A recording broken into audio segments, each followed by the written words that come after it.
શ્રી ગણેશાય નમઃ. મિત્રો, આપ જોઈ રહ્યા છો યુટ્યુબ આપણી ચેનલ આવું સત્સંગમાં આપ સૌનું સ્વાગત છે. મિત્રો, આજે છે શ્રાવણ માસની પૂર્ણિમા, નારિયેળી પૂર્ણિમા, અને જેને બળેવ પણ કહેવાય છે. શ્રાવણ માસ કે જે મહાદેવને અત્યંત પ્રિય માસ છે, ત્યારે પૂર્ણિમાના સ્વામી ભગવાન મહાદેવની પૂજા ઉપાસના કરીને આજે ભગવાન શ્રી સત્યનારાયણ દેવની કથા સંભળાય છે. આજે આપણે આ વિડીયોમાં સાંભળીશું ધર્મ, અર્થ, કામ અને મોક્ષ આપનાર ભગવાન શ્રી સત્ય સંકલ્પ સત્યનારાયણ દેવની 5 અધ્યાયની કથા. જો આપને આ વિડીયો પસંદ આવે તો લાઈક કરજો, શેર કરજો. આપ આ ચેનલ પહેલી વખત જોઈ રહ્યા છો તો સબસ્ક્રાઈબ કરી લેજો, જેથી આવનાર આ વિડીયોની માહિતી આપ સુધી તુરંત પહોંચી શકે. ધન્યવાદ. ઓમ સત્યમ પરમ ધીમહિ. બોલો સત્ય સંકલ્પ ભગવાન શ્રી સત્યનારાયણ દેવની જય. શ્રી સત્યનારાયણ કથા, અધ્યાય પહેલો. શ્રી સત્યનારાયણનો મહિમા અને વ્રતની વિધિ. શ્રી વ્યાસજી કહે છે, એક સમયે નેમિ સારણ્ય તીર્થમાં સૌનક વગેરે બધા ઋષિઓ અને મુનિઓએ પુરાણ શાસ્ત્રના જ્ઞાતા સૂતજી મહારાજને પૂછ્યું. ઋષિઓએ પૂછ્યું, હે મહામુને, ક્યું વ્રત અને તપસ્યા કરવાથી મનોવાંછિત ફળની પ્રાપ્તિ થાય છે? એ અમે બધા સાંભળવા ઈચ્છીએ છીએ, તમે કહો. ત્યારે સૂતજી કહે છે, આ જ રીતે દેવર્ષિ નારદજીના પૂછવાથી ભગવાન શ્રી કમલાપતિએ તેમને કહ્યું હતું, તે હું કહું છું તે ધ્યાનપૂર્વક આપ સૌ સાંભળો. એક વખત યોગી નારદજી લોકોના કલ્યાણથી કામ અર્થે જુદા જુદા લોકમાં ફરતા ફરતા આ મૃત્યુલોક ધરતીલોક ઉપર આવ્યા, અને ત્યાં તેમણે પોતાના કર્મ ફળના કારણે વિવિધ યોનિઓમાં ઉત્પન્ન બધા પ્રાણીઓને વિવિધ પ્રકારના ક્લેશ, દુઃખ ભોગવતા જોયા, અને કયા ઉપાયથી તેમના દુઃખોનો નિશ્ચિતપણે નાશ થાય એવું મનમાં વિચારીને તેઓ વિષ્ણુ લોકમાં ગયા. ત્યાં 4 ભુજાઓવાળા શંખ, ચક્ર, ગદા અને પદ્મ ધારણ કરનારા વનમાળાથી શોભાયમાન ભગવાન શ્રી નારાયણના દર્શન થયા. દેવાથી દેવની તેઓ સ્તુતિ કરવા લાગ્યા. નારદજી કહે છે, હે વાણી અને મનથી પર સ્વરૂપવાળા, અનંત શક્તિવાળા, આદિ, મધ્ય અને અંતથી રહિત, નિર્ગુણ, સકળ કલ્યાણમય ગુણોથી સંપન્ન, અચળ અને ચળ સૃષ્ટિ પ્રપંચના કારણ અને ભક્તોની પીડા નાશ કરનારા પરમાત્મન, તમને મારા વંદન છે. સ્તુતિ સાંભળ્યા પછી ભગવાન વિષ્ણુએ નારદજીને કહ્યું. ભગવાન બોલ્યા, હે મહાભાગ, તમે કયા હેતુથી અહીં આવ્યા છો? તમારા મનમાં શું છે તે જણાવો, એ બધું હું તમને કહીશ. ત્યારે નારદજી કહે છે, હે ભગવાન, મૃત્યુલોકમાં પોતાના પાપ કર્મો વડે વિવિધ યોનિઓમાં ઉત્પન્ન બધાય લોકો વિવિધ પ્રકારના ક્લેશોથી દુઃખી છે. હે નાથ, કયા જુદા જુદા ઉપાયથી તેમના કષ્ટોનું નિવારણ થઈ શકે? જો તમારી મારા પર કૃપા હોય તો એ બધું સાંભળવા ઈચ્છું છું, તે જણાવો. ત્યારે ભગવાન શ્રી હરિનારાયણ કહે છે, હે વત્સ, સંસાર પર ઉપકાર કરવાની ઈચ્છાથી તમે ખૂબ જ સારી ઉત્તમ વાત પૂછી છે. જે વ્રતને કરવાથી પ્રાણી મોહથી મુક્ત થઈ જાય છે તે તમને જણાવું છું, તે તમે સાંભળો. હે નારદ, સ્વર્ગ અને મૃત્યુલોકમાં દુર્લભ ભગવાન સત્યનારાયણનું એક મહાન પુણ્ય આપનારું વ્રત છે. તમારા પ્રેમના કારણે અત્યારે હું તમને જણાવું છું. સારી રીતે વિધિ પ્રમાણે ભગવાન સત્યનારાયણનું વ્રત કરી મનુષ્ય તુરંત જ સુખ પ્રાપ્ત કરી પરલોકમાં પણ મોક્ષ પ્રાપ્ત કરી શકે છે. ભગવાનની એવી વાણી સાંભળીને નારદજી કહે છે, હે પ્રભુ, આ વ્રત કરવાનું ફળ શું છે? આની વિધિ શું છે? આ વ્રત કોણે કર્યું? ક્યારે કરવું જોઈએ? આ બધું મને વિસ્તારથી જણાવો. ત્યારે ભગવાન કહે છે, આ સત્યનારાયણ વ્રત દુઃખ, શોક વગેરેને દૂર કરનારું, ધન ધાન્યની વૃદ્ધિ કરનારું, સૌભાગ્ય અને સંતાન આપનારું, સર્વત્ર વિજય આપનારું છે. જે કોઈ પણ દિવસે ભક્તિ અને શ્રદ્ધાપૂર્વક મનુષ્ય, બ્રાહ્મણો અને ભાઈ ભાંડુ સાથે ધર્મ તત્પર થઈને સાયંકાળે ભગવાન નારાયણની પૂજા કરે છે, નૈવેદ્ય રૂપે સર્વોત્તમ ભોજન પદાર્થને સવાઈ માત્રામાં ભક્તિપૂર્વક અર્પણ કરવું જોઈએ. કેળા, ફળ, ઘી, દૂધ સવાઈ માત્રામાં ઘઉંનો લોટ અથવા ઘઉં ના હોય તો ચોખાનો લોટ, ખાંડ કે ગોળ આ બધી ખાદ્ય સામગ્રી સવાયા પ્રમાણે એકઠી કરીને નિવેદિત કરવી જોઈએ. ભાઈ ભાંડુ સાથે શ્રી સત્યનારાયણ ભગવાનની કથા સાંભળવી, બ્રાહ્મણને દક્ષિણા આપવી જોઈએ. પછી ભાઈ ભાંડુઓની સાથે બ્રાહ્મણોને ભોજન કરાવવું, ભક્તિપૂર્વક પ્રસાદ લઈને ભજન કીર્તન વગેરેનું આયોજન કરવું જોઈએ. તે પછી ભગવાન સત્યનારાયણનું સ્મરણ કરતાં કરતાં પોતાના ઘેરે જવું. આમ કરવાથી મનુષ્યની અભિલાષા અવશ્ય પૂર્ણ થાય છે. ખાસ કરીને કલયુગમાં પૃથ્વીલોકમાં આ સૌથી નાનો ઉપાય છે. ઇતિ શ્રી સ્કંદ પુરાણે રેવા ખંડે સત્યનારાયણ વ્રત કથા પ્રથમ અધ્યાય સંપૂર્ણ. બોલો સત્યનારાયણ ભગવાનની જય. શ્રી સત્યનારાયણ ભગવાનની કથાનો અધ્યાય બીજો, નિર્ધન બ્રાહ્મણ અને કઠિયારાની કથા. સુતજી કહે છે, હે બ્રાહ્મણો, હવે હું ફરી પૂર્વકાળમાં જેમણે આ સત્યનારાયણ વ્રત કર્યું હતું તે સારી રીતે વિસ્તારથી કહીશ. રમણીય કાશી નામક નગરમાં કોઈ અત્યંત નિર્ધન બ્રાહ્મણ રહેતા હતા. ભૂખ અને તરસથી વ્યાકુળ દુઃખી થઈને તેઓ દરરોજ પૃથ્વી પર ફરતા રહેતા હતા. બ્રાહ્મણ પ્રિય ભગવાને તે દુઃખી બ્રાહ્મણને જોઈને વૃદ્ધ બ્રાહ્મણનું રૂપ ધરીને બ્રાહ્મણને આદરથી પૂછ્યું, હે વિપ્ર, દરરોજ અત્યંત દુઃખી થઈને તમે શા માટે પૃથ્વીલોક ઉપર ફરતા રહો છો? હે દ્વિજ શ્રેષ્ઠ, આ મને જણાવો, હું સાંભળવા ઈચ્છું છું. ત્યારે બ્રાહ્મણ કહે છે, હે પ્રભો, હું ખૂબ જ ગરીબ દરિદ્ર બ્રાહ્મણ છું અને ભિક્ષા માટે પૃથ્વી પર ફરું છું. જો મારી આ ગરીબીને દૂર કરવાનો તમે કોઈ ઉપાય જાણતા હો તો કૃપા કરીને મને જણાવો.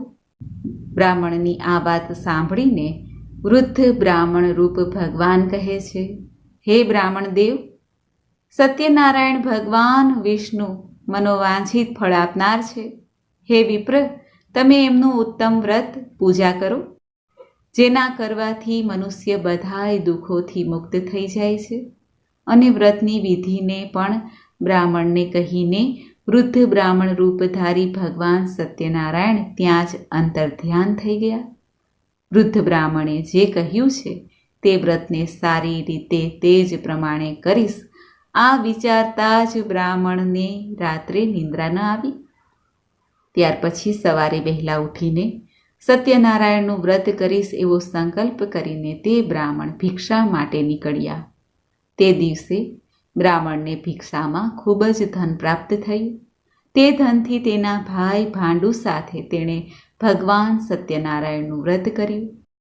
આ શ્રેષ્ઠ બ્રાહ્મણ બધાય દુઃખોથી મુક્ત થઈ બધી સંપત્તિથી સંપન્ન થઈ ગયા. તે દિવસથી દર મહિને તેણે આ વ્રત કર્યું. આમ ભગવાન સત્યનારાયણના આ વ્રતને કરીને તે શ્રેષ્ઠ બ્રાહ્મણ બધા જ પાપોથી મુક્ત થઈ ગયા અને તેણે દુર્લભ મોક્ષ પદને પ્રાપ્ત કર્યું. સુતજી સોનકાદી ઋષિઓને કહે છે, હે ઋષિઓ, પૃથ્વી પર જ્યારે પણ કોઈ પણ મનુષ્ય શ્રી સત્યનારાયણનું વ્રત કરશે એ સમયે બધા જ એના દુઃખોનો અંત આવશે. આ રીતે ભગવાન નારાયણે મહાત્મા નારદજીને જે કહ્યું હતું તે બધુંય મેં તમને કહી દીધું. આગળ હવે તમે શું સાંભળવા ઈચ્છો છો? આ સાંભળીને ઋષિઓએ કહ્યું, હે મુને, આ પૃથ્વી પર તે બ્રાહ્મણ પાસેથી સાંભળેલા આ વ્રતને કોણે કર્યું? અમે બધા એ સાંભળવા ઈચ્છીએ છીએ. તે વ્રત પર અમારી શ્રદ્ધા થઈ રહી છે. ત્યારે સૂતજી કહે છે, હે મુનિઓ, પૃથ્વી પર જેમણે આ વ્રત કર્યું તેને તમે સાંભળો.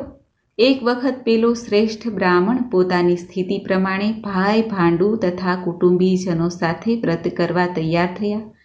તે દરમિયાન એક કઠિયારો ત્યાં આવ્યો અને લાકડા બહાર મૂકીને તે બ્રાહ્મણના ઘેરે ગયો. તરસ્યો કઠિયારો બ્રાહ્મણને વ્રત કરતા જોઈને વંદન કરીને પૂછે છે, હે પ્રભુ, તમે આ શું કરી રહ્યા છો? આ કરવાથી કયા ફળની પ્રાપ્તિ થાય છે? વિસ્તારથી મને કહો.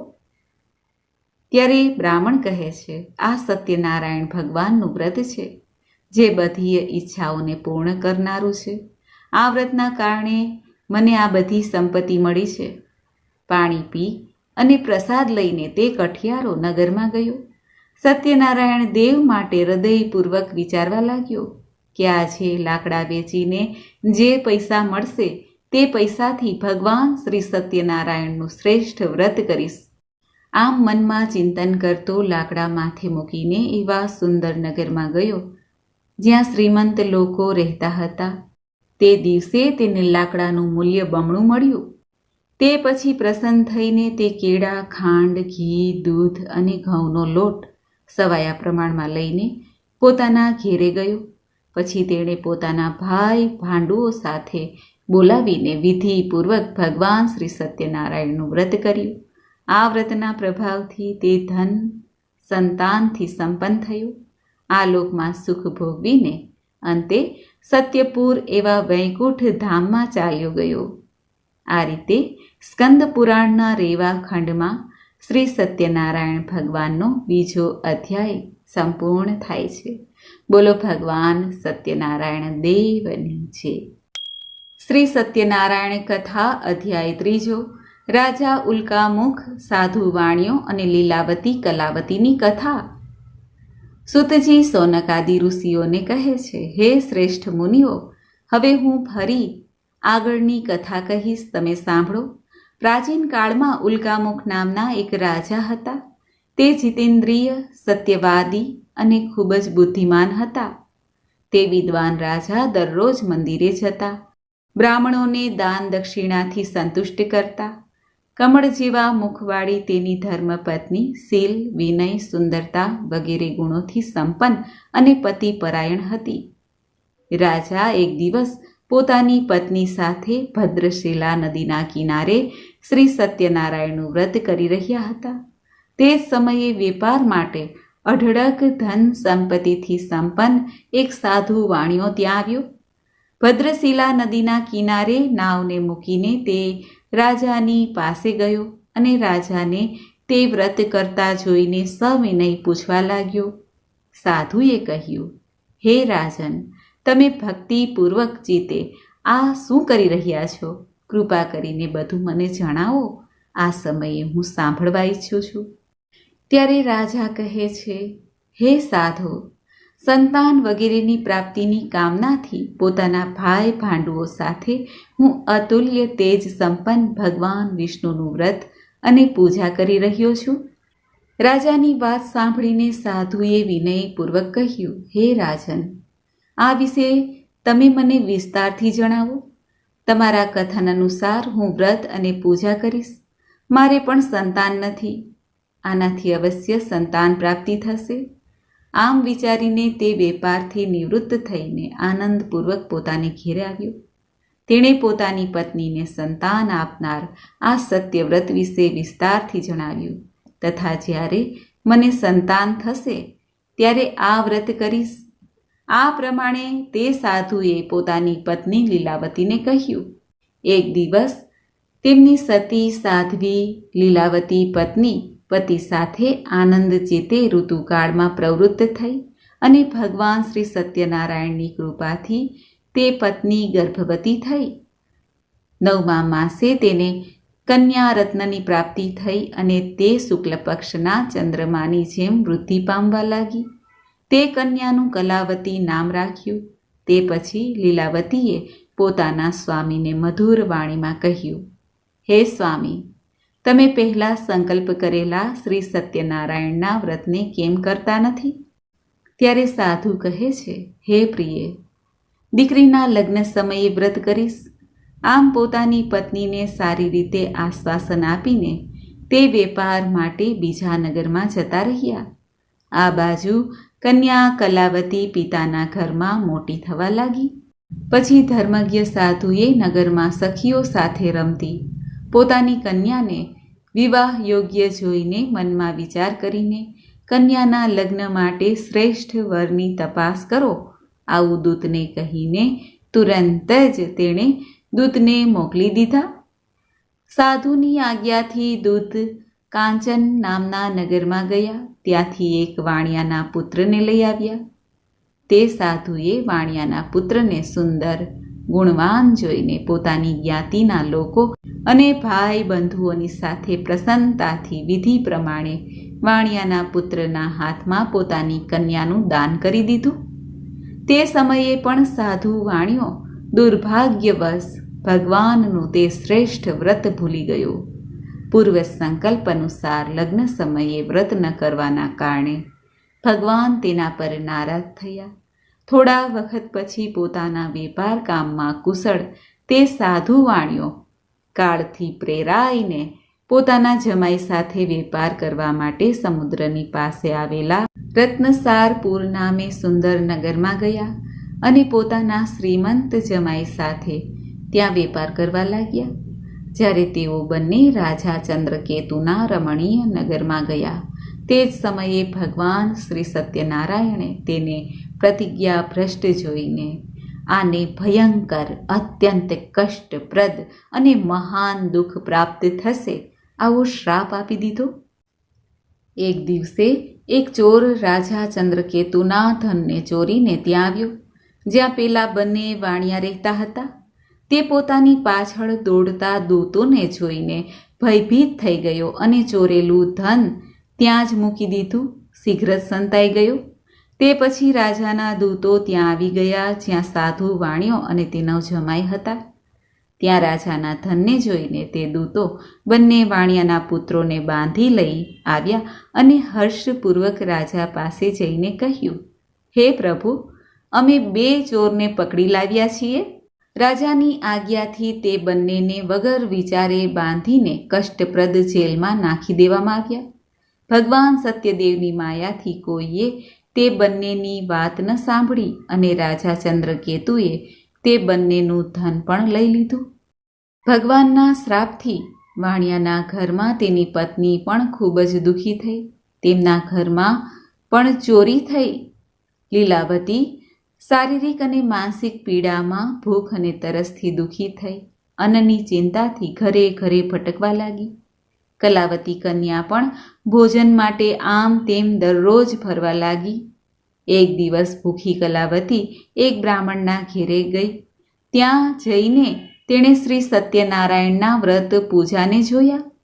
ત્યાં બેસીને તેણે કથા સાંભળી અને ભગવાન પાસે વર માંગ્યું. પછી પ્રસાદ લઈને મોડી રાત્રે તે ઘેરે આવી. માતા લીલાવતીએ કલાવતી કન્યાને પ્રેમથી પૂછ્યું, હે પુત્રી, રાત્રે તું ક્યાં ગઈ હતી? તારા મનમાં શું છે? કલાવતી કન્યાએ તરત જ માતાને કહ્યું, માં, મેં એક બ્રાહ્મણના ઘરમાં મનોરથ પૂર્ણ કરનાર વ્રત જોયું. કન્યાની વાત સાંભળીને તે વાણિયાની પત્ની વ્રત કરવા માટે તૈયાર થઈ અને પ્રસન્ન મનથી તે સાધ્વીએ ભાઈ ભાંડુઓ સાથે ભગવાન શ્રી સત્યનારાયણનું વ્રત કર્યું અને આ પ્રમાણે વિનંતી કરી, હે ભગવાન, તમે મારા પતિ અને જમાઈના અપરાધને ક્ષમા કરો. તે બંને જલ્દી જ ઘેરે આવી જાય. આ વ્રતના પ્રભાવથી ભગવાન સત્યનારાયણ ફરી પ્રસન્ન થઈ ગયા અને તેમણે નૃપશ્રેષ્ઠ ચંદ્રકેતુને સ્વપ્ન દેખાડ્યું. સ્વપ્નમાં ભગવાને કહ્યું, હે શ્રેષ્ઠ રાજન, પ્રાતઃકાળ બંને વાણિયાને છોડી દો અને તેમનું બધું ધન પણ તેમને આપી દો. રાજાને સ્વપ્નમાં આમ કહીને ભગવાન સત્યનારાયણ અંતર્ધ્યાન થઈ ગયા. આ પછી સવારે રાજાએ પોતાના સભાગણો સાથે સભાની મધ્યમાં બેસીને પોતાના સ્વપ્નની વાત લોકોને કહી સંભળાવી અને કહ્યું, બંને કેદી વાણિયાના પુત્રોને તરત જ છોડી દો. આ પછી બંને મહાજન વણિક પુત્ર રાજા ચંદ્રકેતુને પ્રણામ કરીને પોતાના પહેલાંના વૃત્તાંતનું સ્મરણ કરીને ભયભીત થઈ ગયા અને કંઈ પણ બોલી ન શક્યા. રાજાએ વાણિયાના પુત્રોને જોઈને સવિનય કહ્યું, તમને લોકોને પ્રારબ્ધવશ આ મહાન દુઃખ પ્રાપ્ત થયું છે.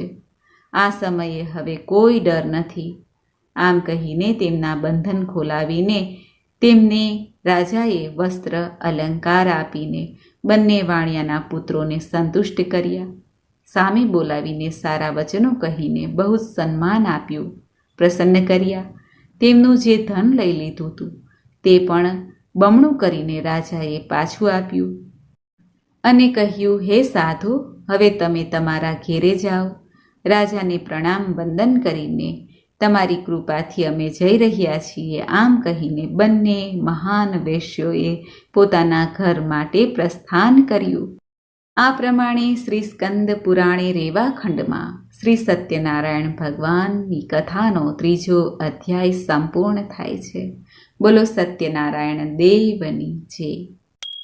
શ્રી સત્યનારાયણની કથાનો 4થો અધ્યાય, અસત્ય બોલવું અને ભગવાનના પ્રસાદના અપમાનનું પરિણામ. સુતજી સૌનક આદિ ઋષિઓને કહે છે, સાધુ વાણીઓ મંગલાચરણ કરીને બ્રાહ્મણોને ધન આપીને પોતાના નગર માટે નીકળી ગયો. સાધુ વાણિયાના થોડે દૂર ગયા પછી ભગવાન શ્રી સત્યનારાયણે તેની સત્યતાની પરીક્ષા વિશે આતુરતા થઈ અને કહ્યું, હે સાધુ, તમારી નાવડીમાં શું ભર્યું છે? ત્યારે ધનના અહમમાં ચૂર બંને મહાજનોએ અવગણના કરીને હસતા હસતા કહ્યું, હે દંડીન, શા માટે પૂછો છો? શું આપ આ ધન લેવાની ઈચ્છા રાખો છો? અમારી નાવડીમાં તો વેલા અને પાંદડા ભરેલા છે. આવી નિષ્ઠુર વાણી સાંભળીને તારી વાણી સાચી થાય એવું કહીને તે દંડી સંન્યાસીનું રૂપ ધારણ કરી ભગવાન થોડે દૂર જઈને સમુદ્ર પાસે બેસી ગયા. દંડીના ગયા પછી નિત્યક્રિયા કર્યા પછી જળમાં ઉપર આવી ગયેલી નાવડીને જોઈને સાધુ વાણિયો ખૂબ જ આશ્ચર્યચકિત થઈ ગયા અને નાવડીમાં વેલા પાંદડા વગેરે જોઈને બેહોશ થઈને પૃથ્વી પર પડી ગયા. હોશમાં આવતા જ સાધુ વાણિયો ચિંતિત થઈ ગયા અને ત્યારે એના જમાઈએ આ પ્રમાણે કહ્યું, હે પિતાજી, તમે શોક કેમ કરો છો? દંડીએ શ્રાપ આપી દીધો છે, એટલે એમના શરણમાં આપણે જઈએ ત્યાં જ મનની ઈચ્છા પૂર્ણ થશે. જમાઈની વાત સાંભળીને સાધુ વાણિયો તેમની પાસે ગયો અને ત્યાં દંડીને જોઈને તેણે ભક્તિપૂર્વક તેમને પ્રણામ કર્યા. આદરથી કહેવા લાગ્યા, તમારી આગળ મેં જે કંઈ કહ્યું તે અસત્ય બોલવાનો અપરાધ કર્યો છે. તમે મારા એ અપરાધને ક્ષમા કરો. દંડીએ સાધુ વાણિયાને રડતા જોઈને કહ્યું, હે મૂર્ખ, રડીશ નહીં. મારી વાત સાંભળ. મારી પૂજા ન કરવાના કારણે અને મારી આજ્ઞાથી વારંવાર તને દુઃખ પ્રાપ્ત થયું છે. ભગવાનની આ વાત સાંભળીને તે સાધુ વાણિયો પ્રભુની સ્તુતિ કરવા લાગ્યો. તે વાણિયાની ભક્તિયુક્ત સ્તુતિ સાંભળીને ભગવાન જનાર્દન સંતુષ્ટ થઈ ગયા. ભગવાન હરિ તેને મનોવાંછિત વરદાન આપીને અંતર ધ્યાન થઈ ગયા. પછી તે સાધુ પોતાની નૌકામાં ચડ્યો અને તેને ધનથી ભરેલી જોઈને ભગવાન સત્યદેવની કૃપાથી અમારા મનોરથ સફળ થઈ ગયા છે, આમ કહીને સ્વજનોની સાથે ભગવાનનું વિધિપૂર્વક પૂજન કર્યું. ભગવાન શ્રી સત્યનારાયણની કૃપાથી આનંદિત થઈ નૌકાને પ્રયત્નપૂર્વક સંભાળીને તેણે પોતાના દેશમાં જવા માટે પ્રસ્થાન કર્યું. તે પછી પોતાના ધનના રક્ષક દૂતોને પોતાના આવવાના સમાચાર આપવા માટે પોતાની નગરીમાં મોકલ્યા. પછી તે દૂતો જઈને નગરમાં સાધુની પત્નીને જોઈને પ્રણામ કરીને તેને આ રીતે કહ્યું, હે દેવી, શેઠજી પોતાના જમાઈ તથા ભાઈ બંધુઓ સાથે અઢળક ધન સંપત્તિ સાથે નગરની નજીક આવી ગયા છે. દૂતના મુખે આ વાત સાંભળીને તે ખૂબ જ આનંદિત થઈ અને તે સાધ્વીએ શ્રી સત્યનારાયણની પૂજા કરીને પોતાની પુત્રીને કહ્યું, હું સાધુના દર્શનાર્થે જાઉં છું, તું પણ તુરંત જ ત્યાં આવજે.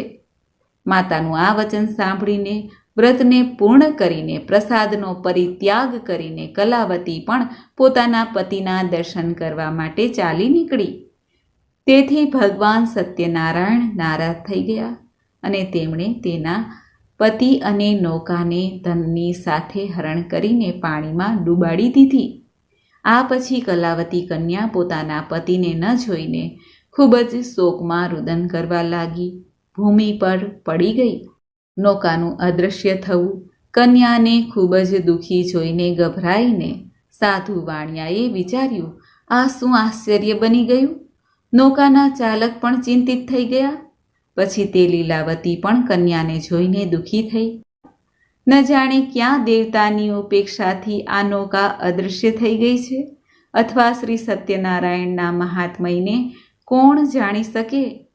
આમ કહીને સ્વજનો સાથે તે વિલાપ કરવા લાગી અને કલાવતી કન્યાને ખોળામાં લઈને રુદન કરવા લાગી. કલાવતી કન્યા પોતાના પતિને ન જોઈને તે પતિના માર્ગે જવા માટે સંકલ્પ કરવા લાગી. કન્યાનું આચરણ જોઈને પત્ની સાથે તે ધર્મજ્ઞ સાધુ વાણિયો અત્યંત શોક સંતપ્ત થયો. વિચારવા લાગ્યો કે કાં તો ભગવાન સત્યનારાયણે આ જમાઈ સાથે ધન ભરેલી નૌકાનું અપહરણ કર્યું છે, કે પછી અમે બધા ભગવાન સત્યદેવની માયાથી મોહિત થઈ ગયા છીએ. મારી ધન અને શક્તિ પ્રમાણે હું ભગવાન સત્યનારાયણની પૂજા કરીશ. બધાની સાથે તેને પોતાની મનની ઈચ્છા પ્રગટ કરી અને વારંવાર ભગવાન સત્યદેવને દંડવત પ્રણામ કર્યા. આથી ગરીબોના પાલનહાર ભગવાન સત્યદેવ પ્રસન્ન થઈ ગયા. ભક્તવત્સલ ભગવાને કૃપાપૂર્વક કહ્યું, હે સાધુ, તમારી દીકરી પ્રસાદ છોડીને પોતાના પતિના દર્શન અર્થે આવી છે. આ કારણે જ તેનો પતિ અદૃશ્ય થઈ ગયો છે. જો તે ઘરે જઈને પ્રસાદ ગ્રહણ કરીને પુનઃ આવે તો હે સાધુ, તમારી પુત્રી પતિને પ્રાપ્ત કરશે. કન્યા કલાવતી પણ આકાશવાણી સાંભળીને તરત જ ઘરે ગઈ, પ્રસાદ ગ્રહણ કર્યું. ફરી પાછી આવીને સ્વજનો અને પોતાના પતિને જોયા. ત્યારે કલાવતી કન્યાએ પોતાના પતિને કહ્યું, હવે ઘેરે ચાલો, વિલંબ શા માટે કરો છો? કન્યાની વાત સાંભળીને વણિક પુત્ર સંતુષ્ટ થયા. વિધિ પ્રમાણે ભગવાન સત્યનારાયણની પૂજા કરીને ધન તથા બંધુ બાંધવોની સાથે પોતાના ઘેરે ગયા. ત્યાર પછી દર પૂર્ણિમા સંક્રાંતિ પર્વો પર ભગવાન સત્યનારાયણનું પૂજન કરતા રહીને આ લોકમાં સુખ ભોગવીને અંતે તે સત્યપુર વૈકુંઠ લોકમાં ગયા. આ પ્રમાણે શ્રી સ્કંદ પુરાણે રેવા ખંડમાં શ્રી સત્યનારાયણના વ્રતની કથાનો 4થો અધ્યાય સંપૂર્ણ થાય છે. બોલો સત્યનારાયણ ભગવાનની જય. શ્રી સત્યનારાયણ ભગવાનની કથાનો 5મો અધ્યાય રાજા તુંગધ્વજ અને ગોપજનોની કથા. સુતજી સૌનકાદિ ઋષિઓને કહે છે, હે શ્રેષ્ઠ મુનિઓ, આ પછી હું બીજી કથા કહીશ, તમે સાંભળો. પોતાની પ્રજાનું પાલન કરવામાં કુશળ તુંગધ્વજ નામે એક રાજા હતા. તેણે સત્યદેવના પ્રસાદનો પરિત્યાગ કરીને દુઃખ પ્રાપ્ત કર્યું. એક વખત તે વનમાં જઈને ત્યાં ઘણા પ્રાણીઓને મારીને એક વટ વૃક્ષ નીચે બેઠા હતા. ત્યાં તેમણે જોયું કે ગોવાળિયાઓ ભાઈ બંધુઓ સાથે સંતુષ્ટ થઈને ભક્તિપૂર્વક ભગવાન શ્રી સત્યદેવની પૂજા કરી રહ્યા હતા. રાજાએ આ જોઈને પણ અભિમાનવશ ન તો ત્યાં ગયા અને ભગવાન સત્યનારાયણને વંદન પણ ન કર્યા. તે પછી બધા ગોવાળિયા ભગવાનનો પ્રસાદ રાજાની પાસે મૂકી આવ્યા અને રુચિ પ્રમાણે તે બધાએ ભગવાનનો પ્રસાદ લીધો. આ બાજુ રાજાને પ્રસાદનો પરિત્યાગ કરવાથી ખૂબ જ દુઃખ પ્રાપ્ત થયું. તેની બધી સંપત્તિ તથા 100 પુત્રોનો નાશ થયો. રાજાએ મનમાં વિચાર્યું કે ચોક્કસ ભગવાન સત્યનારાયણ દેવ મારી ઉપર રૂષ્ટ થયા છે, એટલે હવે મારે ત્યાં જવું જોઈએ જ્યાં સત્યનારાયણ ભગવાનનું પૂજન થતું હતું. આવું મનમાં વિચારીને તે રાજા ગોપ ગોવાળો પાસે આવ્યા અને તેમની પાસેથી ભક્તિ શ્રદ્ધાપૂર્વક વિધિપૂર્વક ભગવાન સત્યદેવના પૂજનનો મહિમા સાંભળ્યો. ભગવાન સત્યદેવની કૃપાથી તે ફરી ધન સંતાનથી સંપન્ન થયા. આ લોકમાં સઘળા સુખોને ઉપભોગ કરીને અંતે સત્યપુર વૈકુંઠ ધામને પ્રાપ્ત કર્યું. સુતજી સૌનકાદિ ઋષિઓને કહે છે કે હે ઋષિઓ, જે મનુષ્ય આ પરમ દુર્લભ શ્રી સત્યનારાયણનું વ્રત કરે છે અને પુણ્યદાયી ફળદાયી એવી ભગવાન સત્યનારાયણની કથા ભક્તિપૂર્વક સાંભળે છે, તેને ભગવાન સત્યનારાયણની કૃપાથી ધન ધાન્ય વગેરેની પ્રાપ્તિ થાય છે. ગરીબ હોય તે ધનવાન બને છે.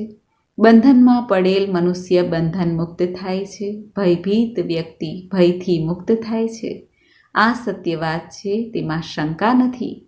બધા ઈચ્છિત ફળોને પ્રાપ્ત કરાવનાર, અંતે વૈકુંઠ ધામને પ્રાપ્ત કરાવનાર આ સત્યનારાયણ દેવની કથા તથા વ્રત છે. સૂતજી સોનકાદિ ઋષિઓને કહે છે, હે બ્રાહ્મણો, આ પ્રમાણે મેં તમને ભગવાન સત્યનારાયણના વ્રત વિશે કહ્યું, જે કરવાથી મનુષ્ય સઘળા દુઃખોથી મુક્ત થઈ જાય છે. કલયુગમાં આ વ્રત સમાન બીજું કોઈ વ્રત નથી. ભગવાન સત્યદેવની પૂજા વિશેષ ફળ આપનાર છે. ભગવાન વિષ્ણુને કેટલાક લોકો કાળ, કેટલાક લોકો સત્ય, કેટલાક લોકો ઈશ્વર, તો કેટલાક સત્યદેવ અને બીજા કેટલાક લોકો સત્યનારાયણ તરીકે ઓળખે છે. જુદા જુદા રૂપ ધારણ કરીને ભગવાન સત્યનારાયણ બધાના મનોરથ પૂર્ણ કરે છે. કળિયુગમાં સનાતન ભગવાન વિષ્ણુ જ સત્યવ્રત રૂપ ધારણ કરીને બધાના મનોરથ સિદ્ધ કરે છે. સૂતજી સોનકાદિ ઋષિઓને કહે છે, હે મુનિઓ, જે મનુષ્ય નિત્ય ભગવાન સત્યનારાયણની આ વ્રત કથાને વાંચે છે, સાંભળે છે, ભગવાન સત્યનારાયણની કૃપાથી તેના બધા પાપ નષ્ટ થઈ જાય છે. હે મુનીશ્વરો, પ્રાચીન કાળમાં જે લોકોએ ભગવાન સત્યનારાયણનું વ્રત કર્યું હતું, તેમના પછીના જન્મનું વૃત્તાંત કહું છું, તે તમે સાંભળો. મહાજ્ઞાની સતાનંદ નામે બ્રાહ્મણ સત્યનારાયણના વ્રત કરવાના પ્રભાવથી બીજા જન્મમાં સુદામા નામે બ્રાહ્મણ થયા અને તે જન્મમાં ભગવાન શ્રી કૃષ્ણનું સ્મરણ ધ્યાન કરીને મોક્ષને મેળવ્યો. કઠિયારો ભીલ ગુહોનો રાજા થયા. આગળના જન્મમાં તેણે ભગવાન શ્રી રામની સેવા કરીને મોક્ષ પ્રાપ્ત કર્યો. મહારાજ ઉલ્કામુખ બીજા જન્મમાં રાજા દશરથ થયા, જેમણે શ્રી રંગનાથની પૂજા કરીને અંતે વૈકુંઠ પ્રાપ્ત કર્યું. આમ ધાર્મિક અને સત્યવ્રતી સાધુ પાછળના જન્મમાં સત્યવ્રતના પ્રભાવથી મોરધ્વજ નામે રાજા થયા. ભગવાન વિષ્ણુની ઉપાસના કરીને મોક્ષ પ્રાપ્ત કર્યો. મહારાજ તુંગધ્વજ જન્માંતરે સ્વયંભૂ મનુ થયા અને ભગવત સંબંધી બધા કાર્યોનું અનુષ્ઠાન કરીને વૈકુંઠ લોકને પ્રાપ્ત કર્યું. જે ગોપ ગોવાળો હતા તે બધા જન્માંતરે વ્રજમંડળમાં નિવાસ કરનાર ગોવાળો બન્યા અને બધા રાક્ષસોનો સંહાર કરીને તેમણે પણ ભગવાનનું શાશ્વત ધામ ગોલોક પ્રાપ્ત કર્યું. ઇતિ શ્રી સ્કંદ પુરાણે રેવાખંડે શ્રી સત્યનારાયણ વ્રત કથાનો 5મો અધ્યાય સંપૂર્ણ થાય છે. બોલો શ્રી સત્યનારાયણ ભગવાનની જય. તો મિત્રો, આપણે સાંભળી ભગવાન શ્રી સત્યનારાયણની કથા, સંપૂર્ણ 5 અધ્યાયની કથા. મને આશા છે કે આપને આ વિડીયો જરૂર પસંદ આવ્યો હશે. બોલો સત્ય સંકલ્પ ભગવાન શ્રી સત્યનારાયણ દેવની જય. મિત્રો, મને સાંભળવા માટે ધન્યવાદ. આપ સૌને મારા જય શ્રી કૃષ્ણ.